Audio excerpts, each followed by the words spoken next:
안녕하세요, 박수입니다. 오늘 저랑 글의 종류와 글 전개 방식을 한번 살펴보는데요. 자, 이런 이론적인 것들을 배웠을 때는 항상 문제와의 연계성, 요까지 집어내야 합니다. 자, 그래서 오늘 저희가 개념 정리를 한 다음에 어떤 식으로 문제와의 연계성을 바탕으로 문제가 만들어지는지 그거까지 한번 살펴보도록 하겠습니다. 우선 크게요.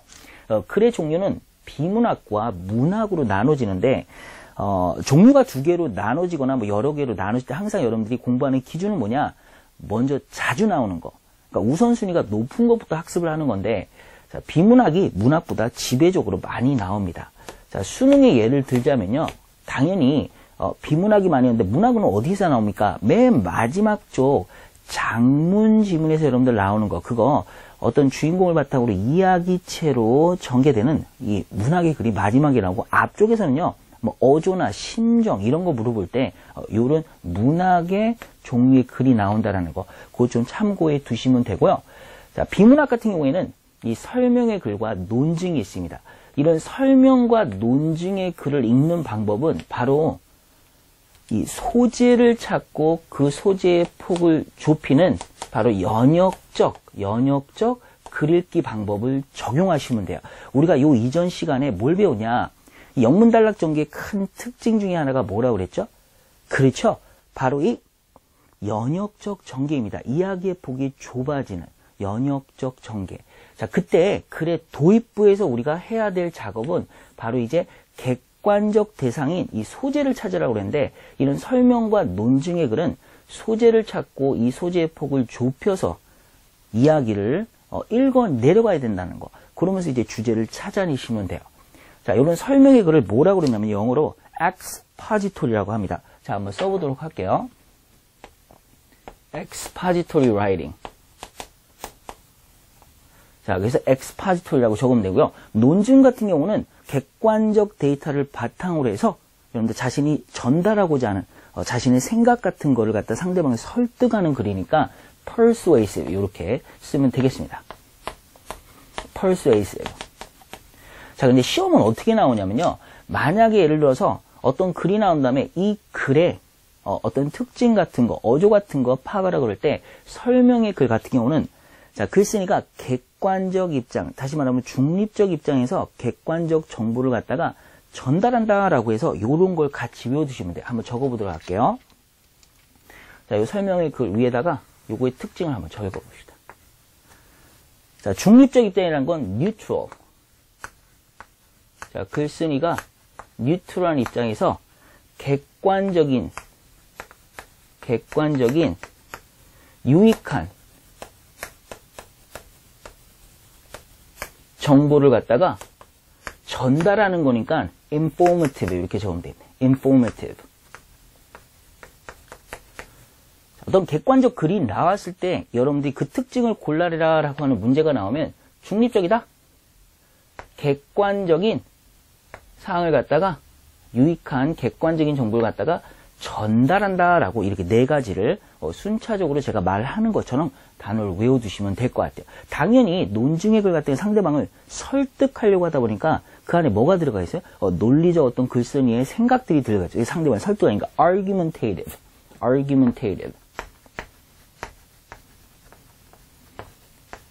자, 이런 단어를 찾아내면 여러분들이 답이 된다는 거. 자, 우리가 설명의 글 같은 경우는 객관적 사실을 갖다가 중립적 입장에서 유익한 정보를 갖다 알려준다 이렇게 하면 되고요. 논증 같은 경우는 상대방을 설득하는 거. 근데 이제 주의할 게 뭐냐면, 그럼 논증의 글 같은 경우는 설득하는 거니까 객관적 정보가 안 들어있냐? 아닙니다. 왜 그러냐면 보통 남을 설득하기 위해서는 뭐 해야 되겠어요? 그렇죠.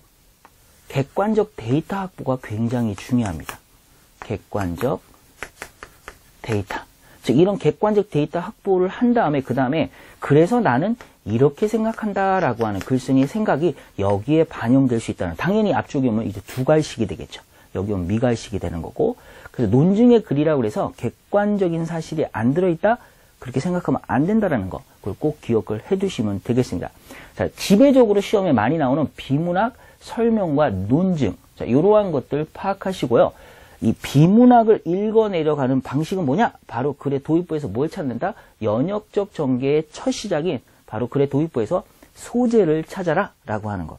문학은 이와 좀 다릅니다. 종류는 뭐 1, 3인칭에 에세이 형태가 있겠고, 그 다음에 우화, 그 다음에 유머가 있겠죠. 이런 거 다 이야기체의 특징이 있어요. 다 모두가 뭐다? 이야기체, 나레이티브입니다. 그럼 이런 글을 읽어가는 방법은 얘랑 틀려요. 왜냐하면 종류가 틀리니까 글을 읽는 방법도 틀리다는 소리예요. 글의 도입부에서 항상 주인공, 자, 글의 도입부에서 이야기의 배경을 깔면서 주인공이 나옵니다. 그리고 이 주인공과 주변 인물 사이에서 일어나는 뭐가 되는 거예요? 그렇죠. 사건 중심으로 글을 읽어가는 거예요. 사건. 이 사건에서 뭘 빼내는 거예요? 주제와 제목과 요지를 다 빼냅니다. 자, 그래서 이 사건을 통해서 궁극적으로 전달하고자 하는 요지를 빼낸 다음에 그 요지를 반영한 뭘 설정하면 된다? 제목을 설정하면 된다라는 거. 자, 다시 한번. 이야기의 글의 특징은 주인공, 글의 도입부에서 배경 깔면서 배경. 자, 도입부에서 뭐 한다? 주인공을 파악하고 그 주인공과 주변 인물 사이에 일어나는 사건 중심으로 글을 읽은 다음에 이 사건에서 궁극적으로 전달하는 요지와 그걸 바탕으로 제목을 설정하면 됩니다. 예를 들어서 유머라는 거는 글의 도입부에서 주인공 나온 다음에 유머를 유발하는 사건이 터지겠죠. 그러면서 거기서 이제 전달하는 내용과 함께 제목을 아주 멋들어지게 설정하시면 되겠습니다. 뭐 그렇게 어렵지 않으니까.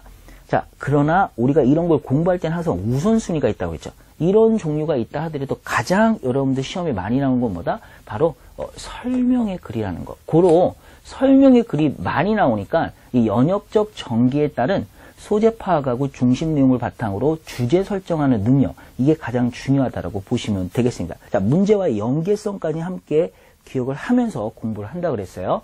글 전개 방식에는 나열, 인과 비교대조, 시간, 공간, 단계 이런 게 있어요.